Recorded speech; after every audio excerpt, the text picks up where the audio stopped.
Hello there folks, my name is Spoonks and welcome back to another episode of Box Office Chat. This is the show where I break down the top 5 domestic box office results, see where each movie landed, and see how well each movie did. So let's get started. Number 5 was Speak No Evil, making $4.2 million this weekend, adding to a domestic total of $28 million and a worldwide total of $57 million.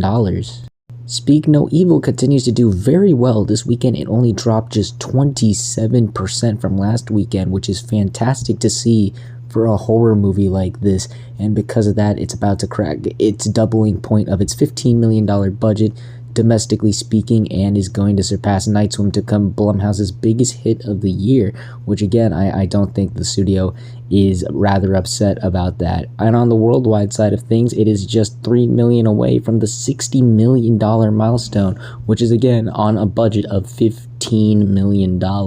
Hell, if this movie can keep going at the rate it's going, it could hit $70 million worldwide, which isn't too shabby for a horror movie like this. This movie has, once again, quietly become the little surprise of the moment right now, you know? It definitely wasn't expected to do this given all the backlash for that trailer, but it seems that the film has tapped into an audience that is hungry for a movie like this, and it's been reaping the rewards. The word of mouth has just been so strong with this movie, and because of that, its legs have been even stronger. Yeah, just a really impressive run after a decent opening for this film. It didn't seem like this movie was going to go anywhere, but it's reaching heights I didn't think it was going to. So yeah, another solid weekend for Speak No Evil. Hopefully it can continue to go higher and further than where it's at right now, but yeah, things are looking really good for this movie. Number 4 was Devara Part 1, opening with $5.6 million this weekend domestically and $32 million worldwide. Another foreign film from India surprises me, catches me off guard, as I was not aware this was coming out. This flew under my radar, but was able to crack the top 5 at the 4th place spot, knocking, Megalopolis, the other big wide release that was supposed to come out. That's in theaters right now, out of the top 5, which I think says a lot more about that movie than it does this movie, but that's a story for someone else to talk about. We're talking about the top 5. As I say with all these movies, these are always welcome surprises, definitely pleasant surprises. Again, I'm always for these types of movies entering the top 5, not just for the diversity angle, but it's nice to see these movies becoming more and more mainstream, that they're entering the top 5 films in America. The audience is clearly there for these movies, and they'll show up to go and check them out at the theater. People love going to see these foreign films from India, and hopefully we get to see more films from other countries entering the top 5 in America soon. But this is always a neat little addition to the top 5. As I say with a lot of these movies, I don't have much to say about them because they tend to be very front loaded on the domestic front, so don't expect this movie to have a long life in the top 5, unfortunately. But as I always say, a pleasant little surprise, a welcome addition to the top 5 whenever these movies enter the top 5. Number 3 was Transformers 1, making $9.2 million this weekend, adding to a domestic total of $39 million and a worldwide total of $71 million. Oh, Transformers 1. I'm sure they were hoping for like another, Elemental or Migration, after a disappointing opening. Word of mouth will carry the film and the movie will have excellent legs thereon after, but it did the opposite in a big way, folks. This had a significant drop for an animated movie. It fell 62% from its last weekend. That would be bad for a blockbuster, but for an animated kids movie, this is a disaster. This is really, really bad. It will make back its initial budget of $75 million worldwide, but considering that this was a Transformers movie and a new animated movie, which have been doing very, very, very well, and the expectations for this were really high because of that, as well as the quality of the movie, this movie had a lot of expectations, and this movie is not meeting them at all. I think the poor marketing, entirely selling the movie in the entirely wrong way, really butchered this film's performance. Again, that trailer was really, really bad, and putting it so close to the stiff competition. If anything, they probably should have put this out in August. At least then it would have gotten some space between the other big animated movie with a robot in it, and it would have had at least some of the summer legs. I mean, kids were already going back to school by that point, but still, it could have benefited from some of the other schools not being open by that point. This is just a mess, unfortunately. Again, I say unfortunately because the movie is actually very good and a lot of people really like it, and unfortunately just not enough people are going out to see it. This is a really big disappointment at the box office. Hopefully international numbers will salvage this, because domestically it's not looking too good. I know it's got another couple countries left in the world. Again, hopefully those help salvage this, because man, this is going to need all the help it can get right now. Just a really big disappointment for Transformers 1. Number 2 was Beetlejuice, making 16 million this weekend, adding to a domestic total of 250 million and a worldwide total of $374 million. So after 3 weekends of being the number 1 movie in America, talk about ironic, Beetlejuice has been dethroned. He is no longer the number 1 movie, but it's still doing very well for itself. It surpassed the $250 million milestone. If it can keep going at the rate it's going, which I think it is very likely since we're about to head into October, I think we could see this movie surpass the $300 million milestone worldwide. It is now less than 30 million away from the $400 million milestone. The international numbers are really picking up.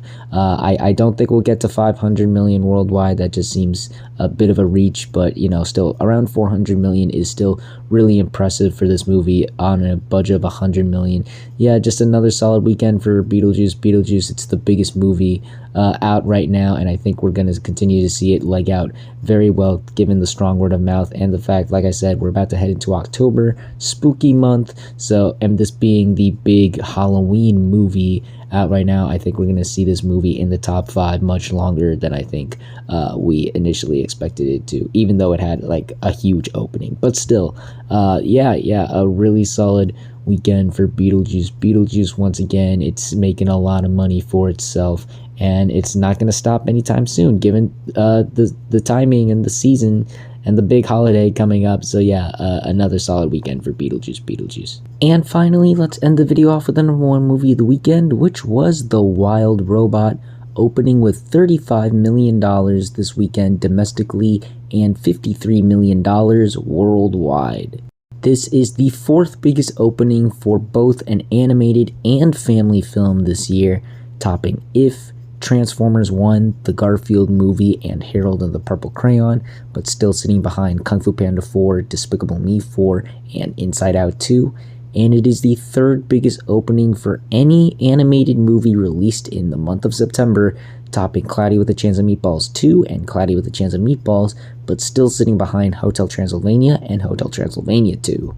So thankfully, this did not pull another Transformers 1 where the interest was much lower than what we originally thought there was, as this movie really overperformed and exceeded a lot of people's expectations, and I think that was evident by just how well received that first trailer was. You want to talk about a trailer that was really good at selling the movie? Look at the first trailer for The Wild Robot.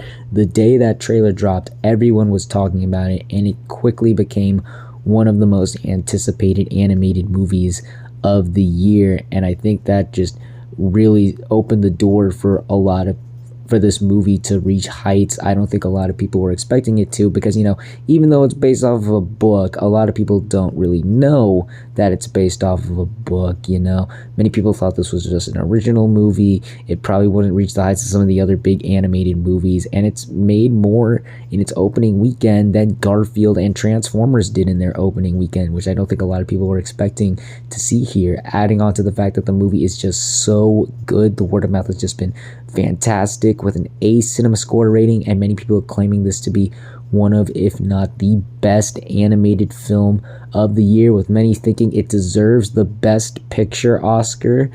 It looks like the word of mouth and the legs for this are going to be really strong, especially since this, unlike Transformers 1, there's not a lot of competition for this movie to face off until Wicked and Moana 2 hit theaters this Thanksgiving, as those are the next 2 big kids movies. So this movie's got a long way to go, and I think it's definitely going to reach some heights. Again, I don't think a lot of people were expecting to, given that, as well as the budget being well budgeted. It's $78 million. It's made a majority of that worldwide, and I think we're going to see this movie again reach some heights we didn't think initially, given just how beloved and acclaimed this movie is from audiences. Many people are adoring this movie and loving this movie. This is the movie to see right now, other than Beetlejuice. But yeah, this is definitely the movie I think a lot of people were hoping Transformers 1 would be, and this is definitely something we all love to see in the film community. This little quote-unquote original movie that doesn't seem like it'll break out, but really does, and it's going to make a lot of money. I definitely think we're going to see this movie reach the heights of movies like Migration and Elemental because of that. Yeah, overall, this is a great start for The Wild Robot. I am hoping this movie can continue further down the road, reaching the heights of some other animated movies that have come out in the past, because yeah, this is a great start and deserving for such a great movie. Yeah, just a fantastic opening for The Wild Robot. And those were your top 5 domestic box office results for this weekend, but we're not quite done yet, as we've got another week ahead of us and new movies hitting theaters.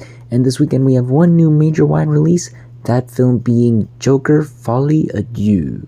This is the sequel to the smash hit Joker, following the events of him, doing something not very good to a talk show host, and the courtroom drama that precedes it, and also him falling in love with someone who seems a bit familiar to certain comic book fans, Now, the first Joker was a moment. Everybody went to see that movie. It was, the talked about movie for a reason. Everyone was scared of it, confused by it, perplexed even, for good or bad. You cannot deny the movie was a moment. So obviously they would do a sequel. The downside, though, is that this movie is not a moment. I'm not seeing that sort of conversation or buzz surrounding this movie. If anything, the buzz around it just seems to be, oh, it's another Joker movie. All right, okay. And it's not like people aren't interested in it. I know a couple people who are curious about it, who actually want to see it, but it's not as much as that movie where everybody was talking about it. There's just some people out there who I just don't think really care all that much for another installment with this version of the Joker. They don't really want to see this story expanded, unfortunately, so I don't think we're going to see the lightning strike twice for this franchise, unfortunately. I don't think it's going to be a disaster. I don't think it's going to be a flop, but again, because, that first movie was such a moment, I doubt that, it's going to be quite the disaster. I'm sure there's enough people who are curious to go check this movie out, and it's not like the movie, they aren't marketing the movie. I've been seeing a lot of promos and stuff for it here and there. The marketing has been doing its job, but yeah, I don't know. I don't think we're gonna see that magic happen again. So yeah, I'm not expecting a lot for it. I don't think it's gonna be a disaster or a big flop, but I'm also not expecting it to be the big event that the first one was. But we'll see how well this movie truly does, as well as the rest of the movies that land in the top 5 on the next Box Office Chat. And that's going to do it for this week's episode of Box Office Chat. What did you all think of the results? Were you satisfied, unsatisfied?